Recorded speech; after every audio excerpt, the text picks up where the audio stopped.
নমস্কার, আপনি শুনছেন এই সময় গোল্ড। বিদেশের ক্লাবে প্রথম ভারতীয় মোহামেডানের সেলিম, লেখা কৌশিক বন্দ্যোপাধ্যায়, পাঠ বৈজয়ন্ত চক্রবর্তী। প্রথম বাঙালি ফুটবলার হিসেবে বিদেশে খেলার কৃতিত্ব কার, এই প্রশ্নের উত্তর হয়তো সংখ্যাগরিষ্ঠ বাঙালিই আজ দিতে পারবেন না। উপনিবেশিক বাংলায় প্রথম ভারতীয় দল হিসেবে কলকাতা ফুটবল লিগে 1934 থেকে 38 পরপর 5 বার বিজয়ী মোহামেডান স্পোর্টিং ক্লাব দলের অন্যতম সদস্য মোহাম্মদ সেলিম সেই বিরল প্রতিভা, যিনি স্কটল্যান্ডের বিখ্যাত সেল্টিক এফসির হয়ে খালি পায়ে ফুটবল খেলে ইউরোপীয়দের চমকে দিয়েছিলেন। একজন বাঙালি মুসলিমের এই অসাধারণ কৃতিত্ব কিন্তু ভারতীয় কিংবা বাঙালি ক্রীড়া সাহিত্যে বা গবেষণায় প্রায় উপেক্ষিতই থেকে গেছে। সম্প্রতি দু একটি ভারতীয় ফুটবলের ইতিহাসে অবশ্য সেলিমকে স্বীকৃতি দেওয়ার প্রয়াস লক্ষিত হয়েছে। সেলিম 1936 সালে সেল্টিক দলের হয়ে অসাধারণ ক্রীড়া শৈলী প্রদর্শন করেছিলেন। সীমিত সময়ের জন্য স্কটল্যান্ডে থাকলেও তার মধ্যেই তিনি নিজেকে ওই দলের একজন নিয়মিত ও নির্ভরযোগ্য খেলোয়াড় হিসেবে প্রতিষ্ঠিত করেছিলেন।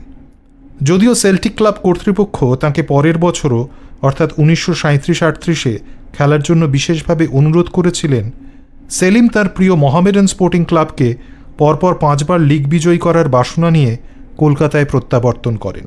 তার অসাধারণ ক্রীড়া নৈপুণ্য সম্পর্কে 1936 সালের 29 August the Scottish Daily express লেখে, 10 twinkling toes of Salim, Celtic FC's player from India, hypnotized the crowd at Parkhead last night in an alliance game with Galston.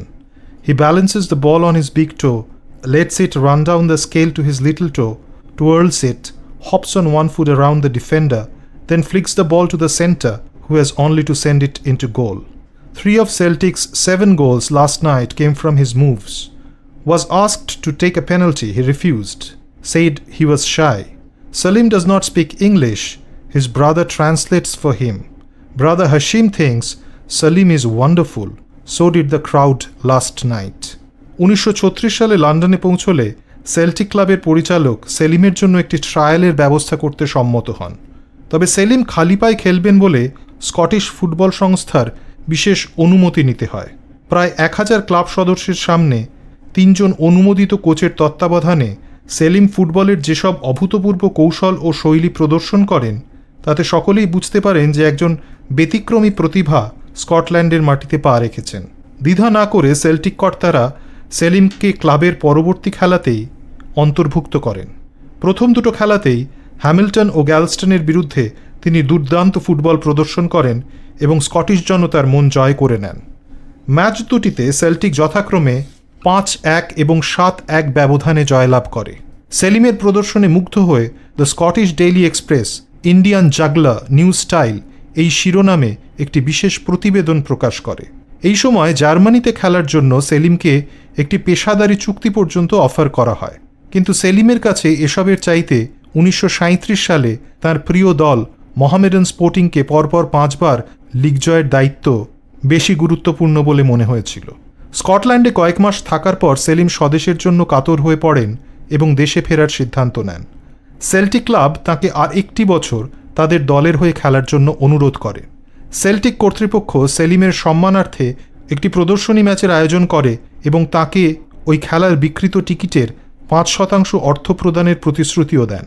Selim সম্ভবত প্রাপ্য অর্থের বিশাল অঙ্ক না বুঝেই সম্পূর্ণ অর্থ অনাথ শিশুদের সাহায্যার্থে দেবার অঙ্গীকার করেন।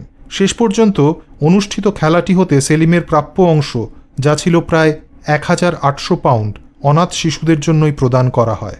এর ফলে সেলিম একই সঙ্গে ইউরোপীয় ও নিজ দেশবাসীর চোখে এক মহৎ স্বীকৃতি লাভ করেন। অন্যদিকে সেল্টিক দলের হয়ে সেলিমের অনবদ্য প্রদর্শন প্রমাণ করে যে খালি পায়ে খেললেও ভারতীয়রা কোনো অংশে ইউরোপীয়দের চেয়ে কম যায় না। সেলিম ও তার সহখেলোয়াড়গণ বোধহয় এই বিশ্বাসকেই মোহামেডানের ফুটবল সাফল্যের মধ্য দিয়ে সপ্রমাণিত করেছিলেন। বহু বছর পর সেলিমের দ্বিতীয় পুত্র রশিদ অত্যন্ত আর্থিক দুরবস্থায় পতিত হয়ে বাবার চিকিৎসার জন্য সেল্টিক কর্তৃপক্ষের কাছে কিছু অর্থ সাহায্য প্রার্থনা করেন। কিছুদিনের মধ্যেই সেল্টিক থেকে সেলিমের নামে একটি 100 পাউন্ডের চেক এসে পৌঁছয়।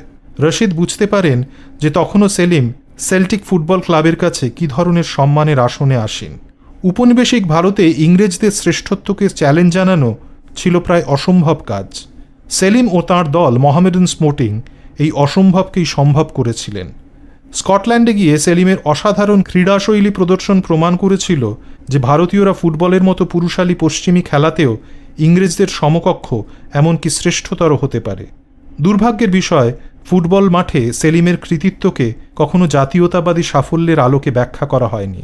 স্বভাবতই সমসাময়িক কিংবা উত্তর উপনিবেশিক ভারতের খেলার ইতিহাসে সেলিম উপেক্ষিতই থেকে গেছেন।